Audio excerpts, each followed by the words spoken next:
জামায়াতে ইসলামের আমির ডাক্তার শফিকুর রহমান বলেছেন, যারা নিজেদের দল সামলাতে পারে না তারা কিভাবে দেশ চালাবেন। 5ই আগস্টের পর তারা নিরীহ মানুষের মামলা দিয়ে খাজনাপাতি তুলেছেন। মানুষ তাদের প্রতি অতিষ্ঠ। শুক্রবার বরিশালের মেহেন্দিগঞ্জ উপজেলার পাতারহাট আরসি কলেজ মাঠে নির্বাচনী জনসভায় তিনি এসব কথা বলেন।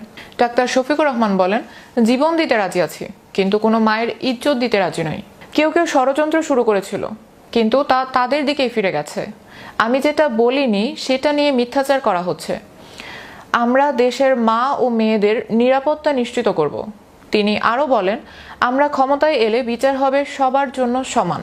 সাধারণ মানুষ অপরাধ করলে যেমন বিচার হবে, রাষ্ট্রপতি অপরাধ করলেও একই বিচার হবে।